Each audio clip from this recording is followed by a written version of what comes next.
Oke, halo semuanya. Assalamualaikum warahmatullahi wabarakatuh. Salam sejahtera untuk kita semua. Jumpa lagi bersama saya di program pembelajaran fisika itu benda.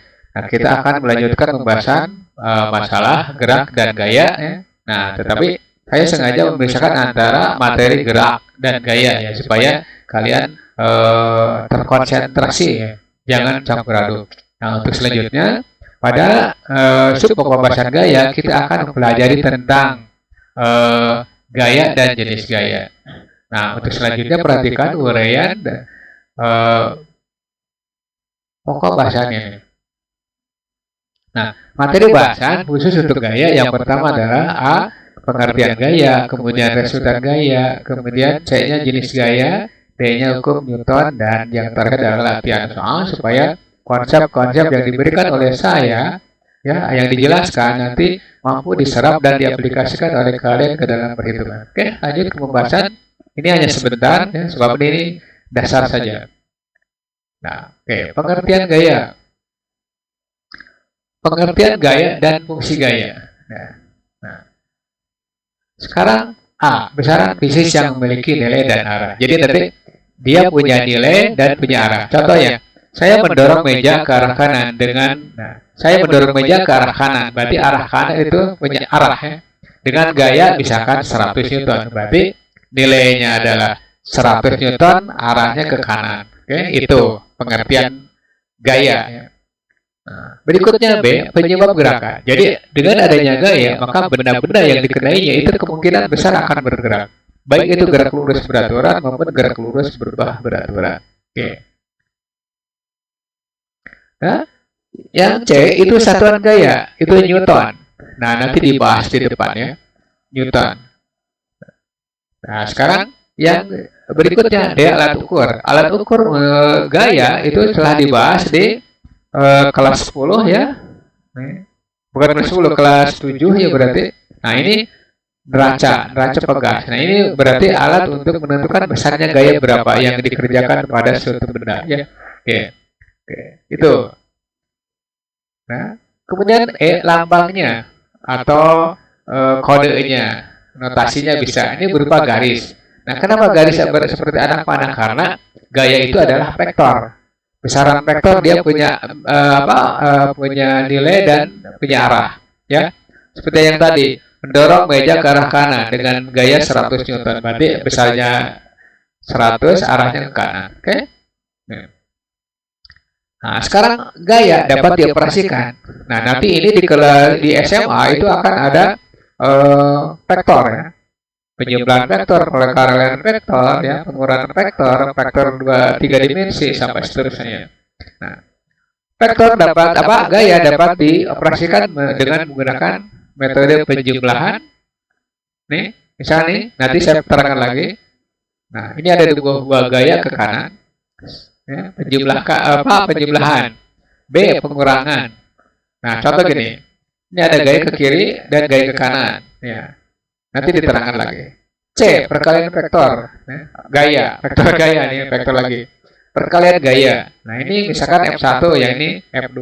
Dikalikan ya, atau dot produk dan cross product. Perhatikan, saya akan uraikan lagi. Nah, sekarang saya ambil ke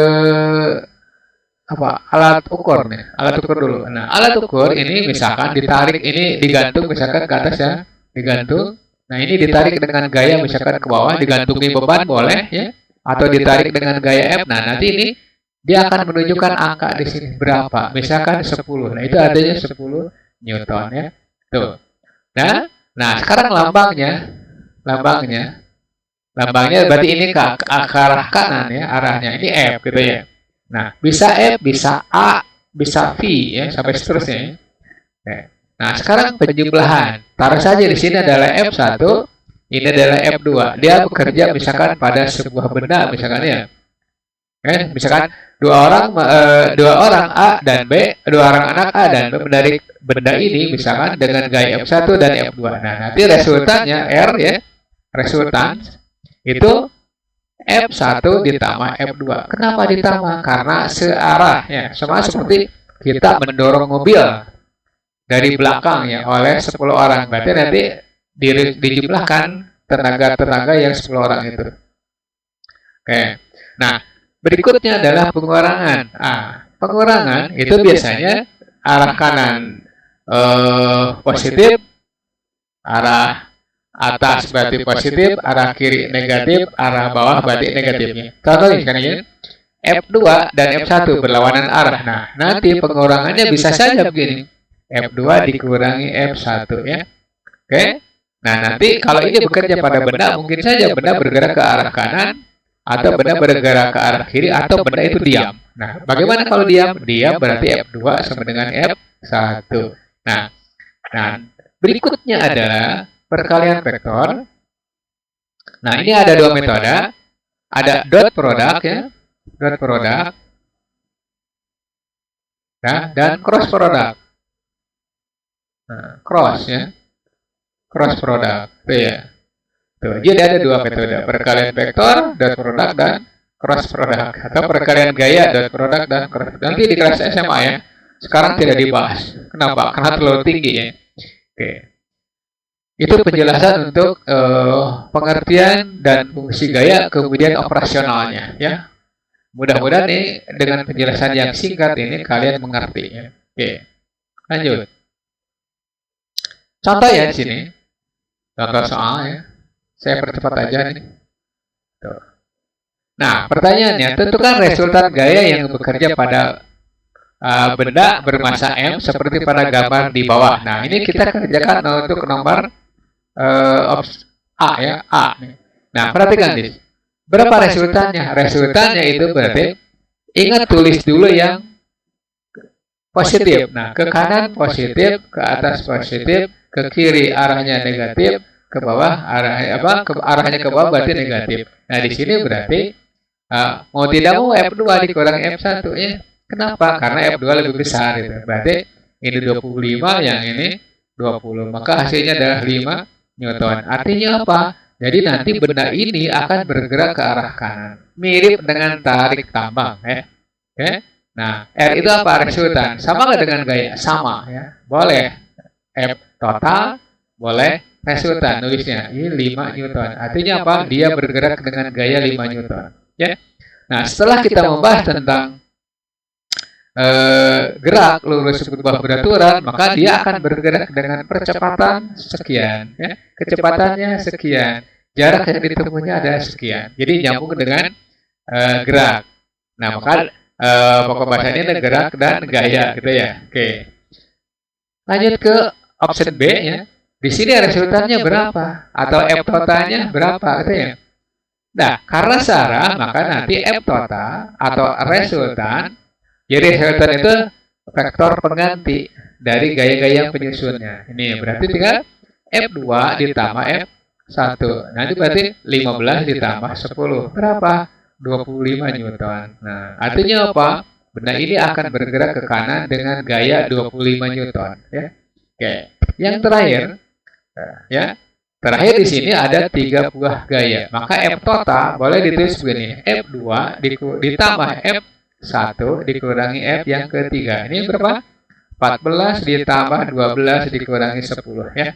Nah, ini 12 dengan 10 aja 2. Berarti ini 16 Newton. Oke. Benda ini bergerak dengan gaya total 16 Newton kemana? Ke kanan. Gitu ya. Gampang kan? Emang gampang ya. Makanya supaya kalian mampu dan paham tentang fisika, coba luangkan waktu untuk belajar lebih keras lagi ya. Supaya benar-benar berilmu ya. Oke. Lanjut ke pembahasan berikutnya. Nah, sekarang jenis gaya banyak menjadi jenis gaya itu. Ya. Jenis gaya. Maka orang kalau ngomong itu kamu banyak gaya. Nah, gitu. Berarti itu bukan tepatnya di sini ya. Oke. Beberapa jenis gaya yang telah kita ketahui. Nah, yang kita ketahui itu berarti kalian belum tahu. Nah, saya yang ketahui misalkan ini karena sudah mempelajari ini. Satu, ini harap tahu. Kalian harap tahu. Yang pertama gaya otot. Gaya otot di mana? Gaya yang bekerja pada otot-otot, pada jaringan otot manusia, jaringan otot hewan gitu ya. Nah, sehingga nanti dengan adanya gaya otot kita bisa melakukan pekerjaan apapun yang sesuai dengan kemampuan ototnya. Oke. Yang kedua, gaya manet, yaitu gaya yang bekerja ya biasanya ini pada magnet sejenis atau yang berlawanan jenis atau nanti dikembangkan oleh apa gaya yang bekerja pada penghantar berarus listrik. Nah, di kelas 3, kelas 3 atau kelas 12 SMA ya, dipelajari. Nah, kemudian gaya gravitasi. Apa itu gaya gravitasi? Gaya yang bekerja antara dua buah planet atau dua buah benda ya. Misalkan gini, seseorang masanya 40 kg, maka gaya gravitasinya itu 40 kalikan 10, berarti 400 Newton. Itu gaya gravitasi. Ya.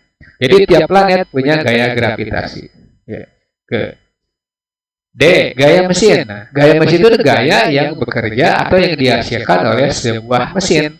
Misalnya, mobil, motor, itu kan mampu memutar roda, itu namanya gaya mesin atau gaya dorong mesin. Tentu saja kalau mesinnya tanpa alat lain itu tidak akan bisa mendorong karena harus ada transfer energi ke tempat lain. Misalkan dengan rantai, dengan gigi-gigi gitu ya. Gear motor itu berarti tempat transfer energi dari mesin ke ban. Sehingga nanti dia bergerak dengan kecepatan tertentu, jarak tertentu, percepatan tertentu. Yang berikutnya, gaya listrik, yaitu gaya yang bekerja pada partikel-partikel bermuatan listrik ketika berada di dalam medan magnet ataupun di dalam medan listrik. Ya. Gaya pegas, gaya yang bekerja pada pegas. Ya. Gaya pegas itu gaya yang bekerja pada pegas. Nanti ini akan dibahas di SMA ya, jurusan IPA kalau nggak salah itu di kelas 11 ya, gitu. Kelas 11 jauh ya. Ini hanya mengenal saja, mengenal, tidak menghitung. Nah, berikutnya gaya normal, yaitu gaya yang bekerja pada benda yang berada di atas sebuah bidang atau di atas benda lain. Misalkan benda disimpan di atas meja, berarti nanti benda tersebut mendapat gaya yang disebut gaya normal, ya, normal force. Berikutnya gaya gesekan, friction force. Nah, berarti nanti ini akan dibahas tentang gaya gesekan kinetik dan gaya gesekan statik. Nah, itu terbagi dua, gaya gesekan statik dan gaya gesekan kinetik. Nah, kalau statik berarti gaya yang bekerja antara dua buah permukaan yang tidak bergerak. Nah, kinetik berarti gaya yang bekerja antara dua buah benda yang bersentuhan, bisa dua-duanya bergerak, bisa salah satu bergerak, yang satunya lagi diam. Nah, itu ya. Nah, itu jenis-jenis gaya.